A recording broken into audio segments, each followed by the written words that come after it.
Este tema que vamos a ver ahora dentro también de la segunda clase es un tema muy importante porque vemos el funcionamiento de la personalidad.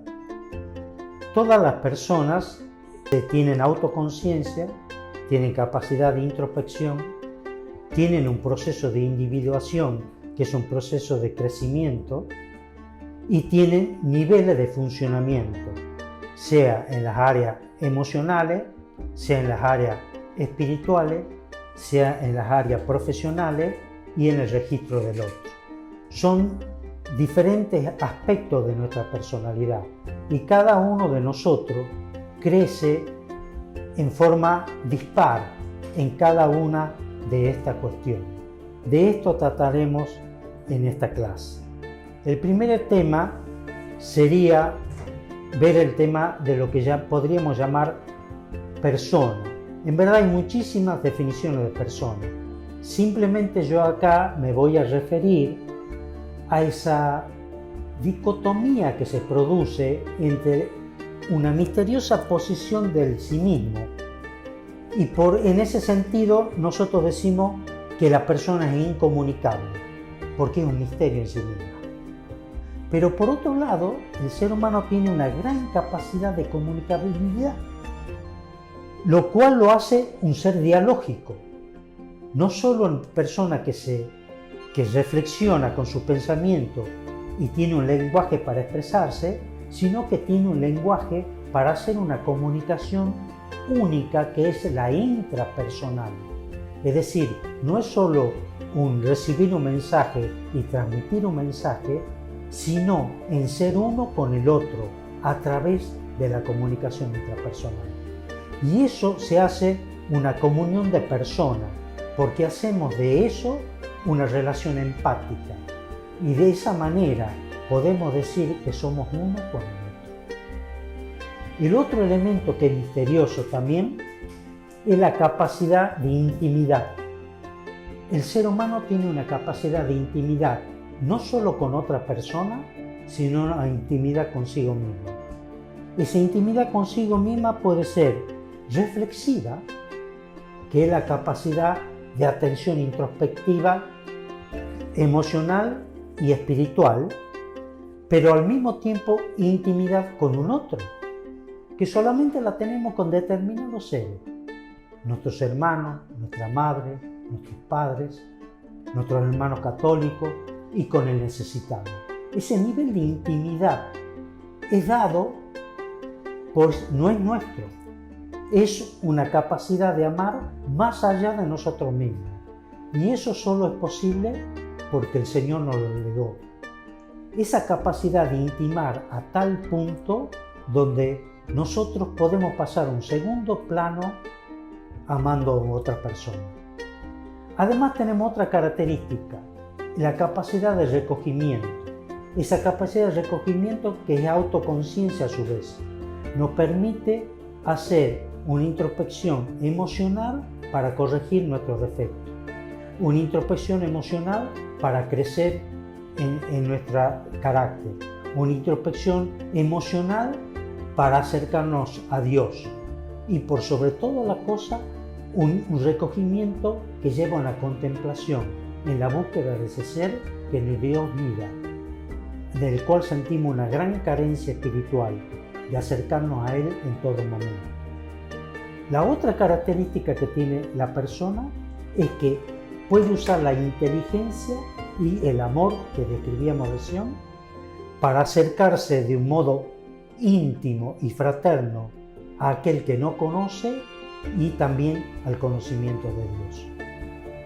En otro tema que es importante también resaltar, tiene que ver por el hecho de la conciencia del sí mismo que decíamos hace un rato.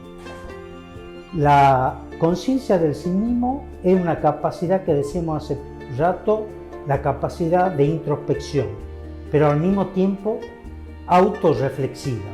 Es decir, yo pienso de mí mismo y además pienso de mi propia existencia.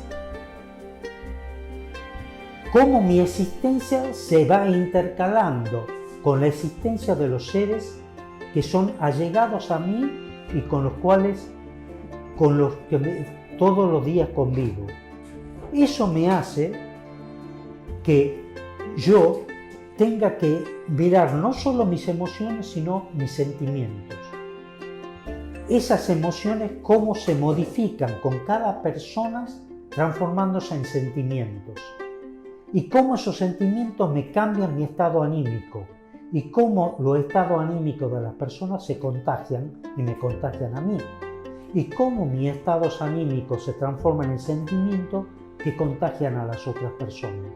Si yo tengo conciencia de sí mismo, aprendo a modular esas emociones para hacer que mis sentimientos sean obra del Señor, para hacer el bien, para obrar bien. Eso va logrando asimismo ir produciendo neuroplasticidad en mi cerebro. ¿Qué quiere decir neuroplasticidad? Que cambio las conexiones cerebrales. Cambio las conexiones cerebrales para que mis actitudes dejen de molestar, para que mis actitudes sean más amables, para que mis actitudes tengan más capacidad de acercarse al otro. Y por último, en la conciencia de sí mismo, tomar conciencia de algo vital. El alma no es solo eso que Dios me dio y que se va a llevar a Él. El alma es algo que me da significado a mi vida.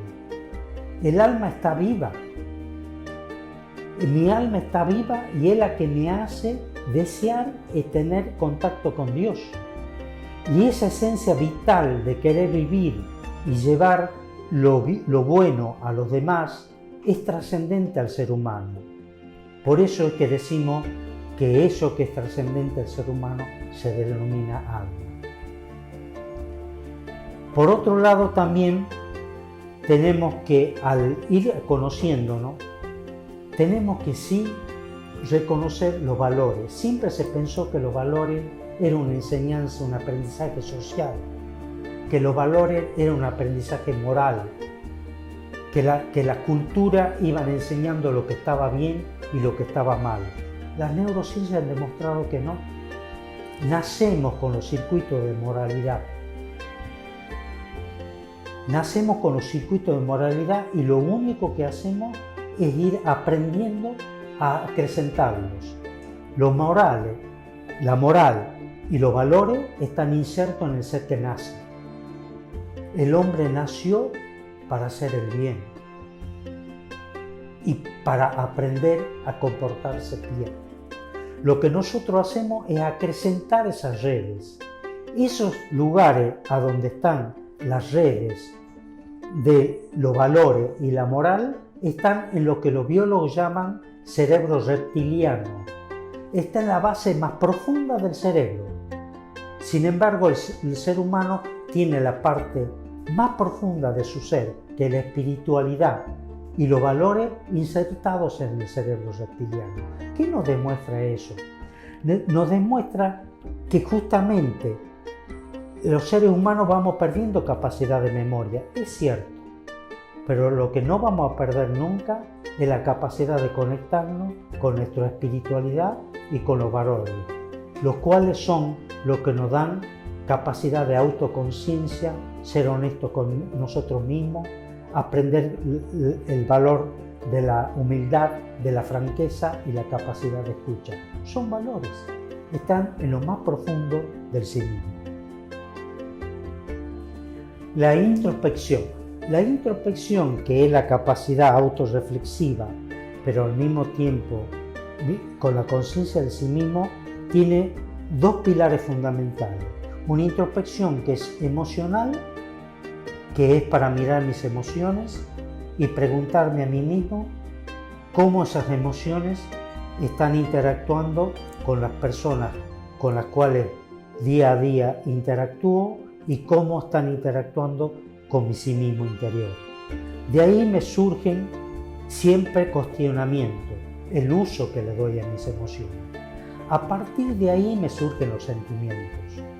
Cuando yo a las emociones las conecto con un ser humano o con un contexto que es importante para mí, la emoción se transforma en sentimiento. El sentimiento de por sí tiene tendencia a al obrar bien, pero muchas veces tenemos sentimientos destructivos, tenemos sentimientos que parecerían que deseáramos hacer el mal a otra persona.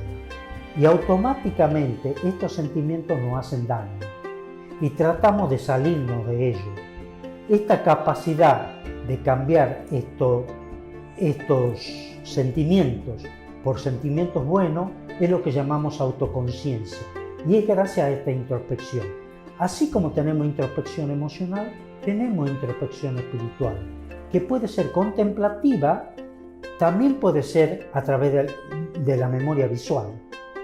Nosotros podemos acercarnos a Dios a través de una imagen hecha por nosotros mismos o por una imagen vista, pero puede ser contemplativa, pero también puede ser autorreflexiva. De toda esa manera nos acercamos nuestra conciencia a la conciencia de Dios. El otro tema es el funcionamiento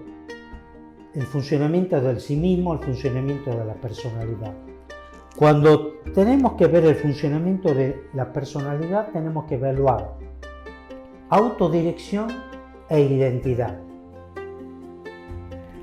En la identidad vendría a ser lo que es único en la persona, lo que es irrepetible. Es justamente la persona se siente a sí misma única y nosotros lo diferenciamos a esa persona como un ser único. Entonces la identidad tiene que ver con esa capacidad del ser humano de saber que hay un límite claro entre el yo y los demás. Y nosotros también tenemos que reconocerlo. ¿Para qué? Porque hay una frase muy linda que dice: cuando te acercas a un otro, tienes que darte cuenta que es territorio sagrado.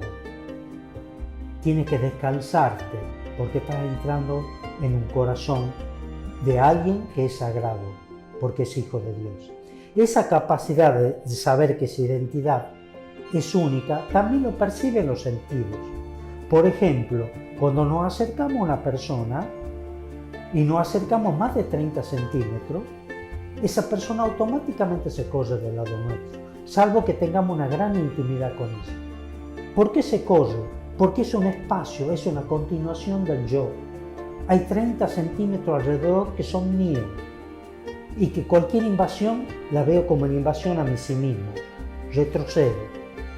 Solamente determinadas personas pueden pasar ese espacio para llegar a mí.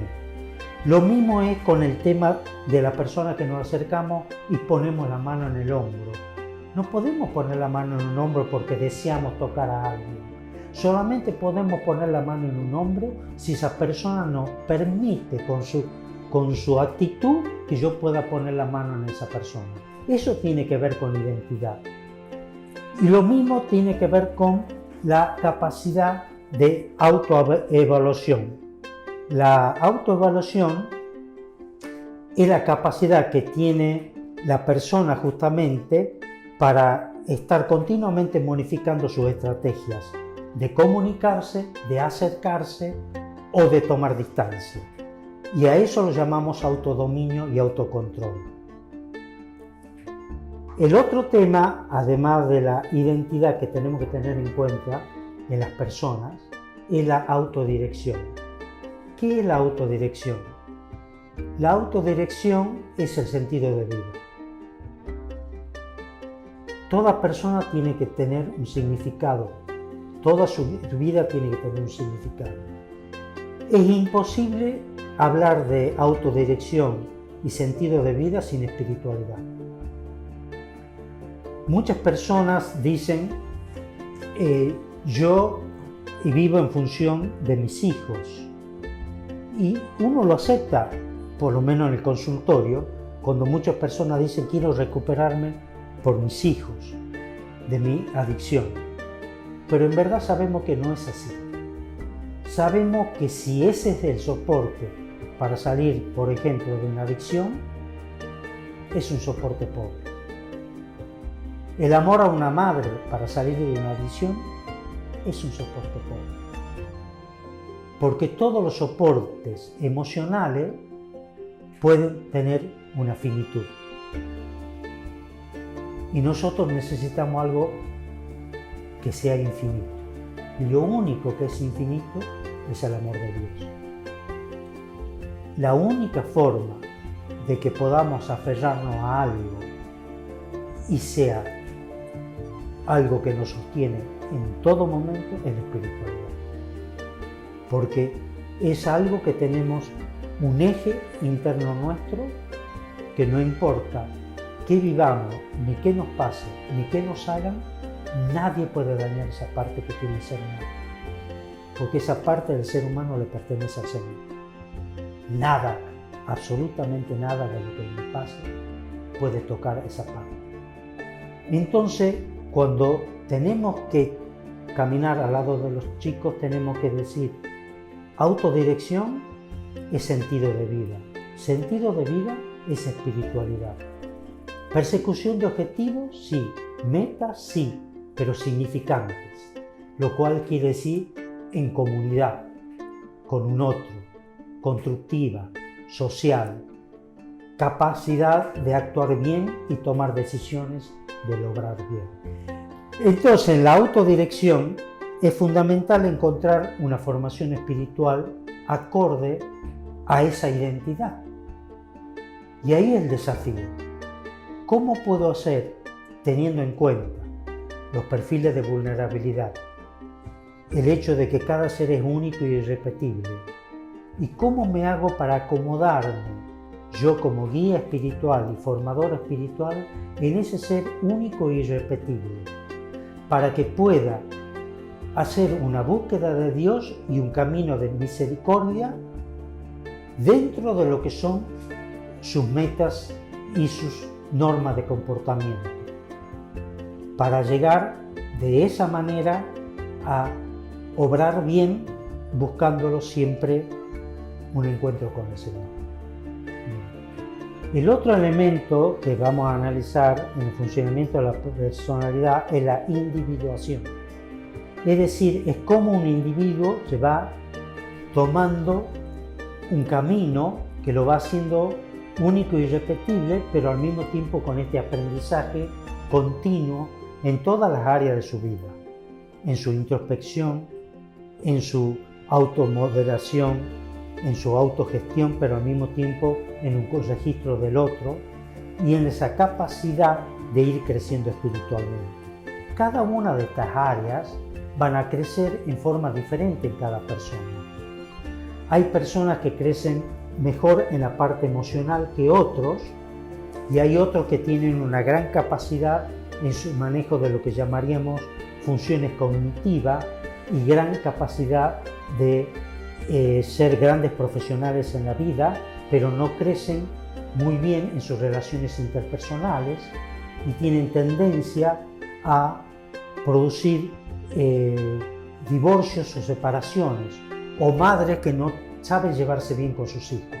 Entonces ahí vemos cómo el proceso de individuación son áreas totalmente separadas que nos van dando un perfil, y ese perfil tenemos que tener por eso la conciencia del sí mismo para trabajar cada una de estas áreas y poder hacerlas crecer, no digo en forma pareja, pero sí atender esas áreas que estamos dejando atrás, porque tenemos una tendencia de correr más rápido en las áreas que nos sentimos más cómodos. Y es así como que las personas que son deportistas hacen del deporte su vida. Y cuando uno analiza su individuación, ¿qué es lo que ve? Fracasos matrimoniales, fracasos como padres, fracaso en la lectura con los otros, incapacidad de buscar espiritualmente un crecimiento. Entonces, vemos que la individuación es reconocer nuestras carencias. ¿De qué estoy careciendo? ¿Estoy careciendo de encuentro con mi familia? ¿Tengo carencia con mi espiritualidad? ¿Tengo carencia con mi vida social? ¿Tengo carencia con mi capacidad de modular mis emociones? ¿Tengo carencia con mi capacidad de lectura de las emociones de lo que me rodean? Entonces ahí aparece este proceso que es esta capacidad de individuación, que por otro lado es vivir en libertad, Pero ¿qué tipo de libertad? Es una libertad responsable. Por lo tanto, yo soy el primero que me puso límites a mi vida personal. Porque al usar mi vida con una libertad responsable, tomo conciencia de que estoy haciendo un camino irrepetible, que es un camino singular, que tiene que tener un aporte social, que tengo que tener un encuentro con un otro para darle significado a mi vida. Porque esta vida, para que sea con responsabilidad, me tiene que cuestionar, me tiene que inquietar, me tiene que producir carencia, porque si no voy a tender a escaparme de esa inquietud y de eso que me cuestiona y zambullirme en lo que el mundo me puede dar con mucha facilidad y alejarme de mí mismo. Esto podemos resumirlo en este gráfico, ¿no es cierto?, con esta circularidad, ¿no?, que es continua. Soy un ser espiritual, emocional, con actitud y con conducta.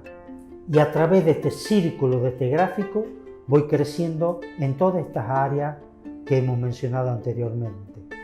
Este aprendizaje nunca terminará hasta el día de mi muerte.